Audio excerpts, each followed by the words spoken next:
Hello बच्चों, let's see the question. The question is identify the type of reaction in this step C2D. We have para-nitrophenol, first OH negative ETBr A, then ZnHCl B, then nano2HCl 0 to 5 degree Celsius C, then phenol and D. So we have to tell किस type की reaction हो रही है इस वाले step.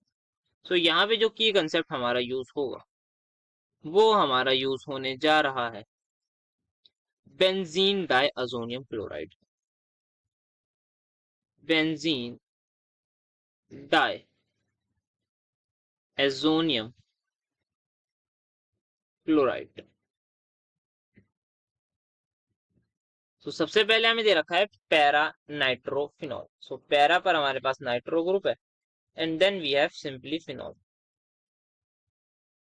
तो सबसे पहले क्या हो रहा है, यहाँ पे हमारे पास OH नेगेटिव दे रखा है, मतलब OH माइनस हमारे पास यहाँ से H प्लस ले जाएगा. तो यहाँ पे सिंपली हमारे पास जो बचेगा वो बचेगा O नेगेटिव और यहाँ पे NO2 आएगा. सो यहाँ पे ये O नेगेटिव बचा, यहाँ पे NO2 आया. देन फर्दर हम इसकी रिएक्शन करा रहे हैं ETBr से. तो यहाँ पे जो हमारे पास ETBr को थोड़ा सा एक्सपेंड करके बना लेते हैं CH3CH2Br. यहाँ पे हमारे पास ये O नेगेटिव इस पे अटैक करेगा और Br नेगेटिव को बाहर कर देगा. तो हमारे पास जो प्रोडक्ट बनेगा वो एक ईथर बन जाएगा. तो यहाँ पे ये बन जाएगा OC2H5. Benzene ring as it is रहेगी, यहाँ पे NO2. अब यहाँ पे हम रिएक्शन करा रहे हैं ZnHCl से, that is a reducing agent जो कि रिड्यूस कर देगा हमारे NO2 ग्रुप को in the form of aniline. तो यहाँ पे ये O इसको मैं ET लिख देता हूँ और यहाँ पे ये रिड्यूस हो जाएगा, बन जाएगा NH2. नाउ हमें बनानी है benzene diazonium chloride because reaction condition ही कुछ ऐसी हैं. NaNO2HCl 0 to 5 degree Celsius. सो यहाँ पे बेंजीन डाइअज़ोनियम क्लोराइड हमारा एक प्रोडक्ट बन जाएगा OET. यहाँ पर ये बेंजीन रिंग एंड देन यहाँ पे हम लिख सकते हैं N2 positive Cl negative. And finally अब इसकी रिएक्शन हम फिनॉल से करा रहे हैं. This is the most important step here.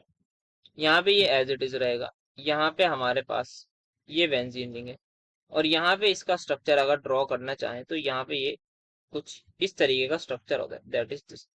ये हमारे पास स्ट्रक्चर बना लिया N2 positive and then Cl negative हमारे पास ऐसे ही होता है.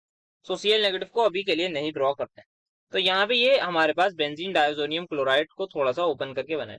अब इसकी रिएक्शन हमें करानी है फिनॉल से. सो यहाँ पे हमारे पास फिनॉल के पैरा पोजीशन पर हमारे पास हाइड्रोजन भी होता है. सो यहाँ पे क्या होगा, यहाँ से H प्लस जाएगा और हमारे पास ये यहाँ पर अटैक कर देगा.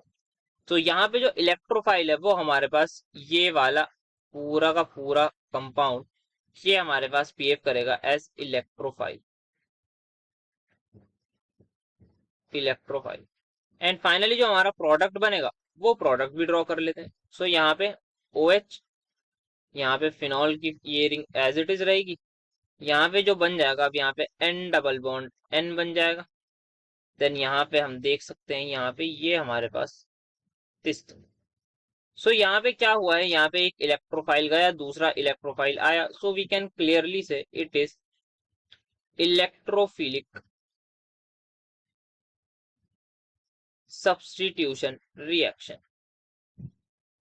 Electrophilic substitution reaction. तो ये हमारी एक तरीके की इलेक्ट्रोफिलिक सब्स्टिट्यूशन रिएक्शन हो गई. अब यहाँ पे इस रिएक्शन को हम कपलिंग रिएक्शन भी कहते हैं. सो कपलिंग रिएक्शन हमारी क्या होती है? सो coupling reaction is simply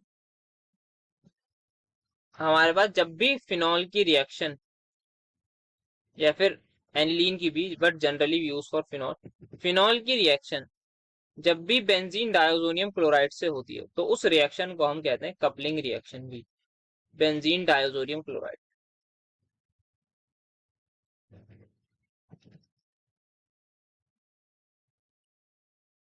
so यहाँ पे clearly we can see coupling reaction इसलिए कहते हैं क्योंकि यहाँ पे ये दो मॉलिक्यूल्स हैं, दोनों के दोनों हमारे पास बेंजीन रिंग है और दोनों के दोनों आपस में एक कंपाउंड बन जाता है. तो ये इसी वजह से हम इसको कपलिंग रिएक्शन भी कहते हैं. सो यहाँ पे ये हमारी एक तो इलेक्ट्रोफिलिक सब्स्टिट्यूशन रिएक्शन है. इलेक्ट्रोफाइल हमने देख लिया कौन सा है यहाँ पर, and then we can say यहाँ पर ये हमारे पास बेंजीन डायजोनियम क्लोराइड, ये हमारी कपलिंग रिएक्शन भी है। So let's have a look on the option. तो यहाँ पे it is a coupling reaction, it is an electrophilic substitution reaction, nucleophilic addition नहीं है। So the final answer is going to be option number D, that is both A and B. Hope you understood it well. Best of luck.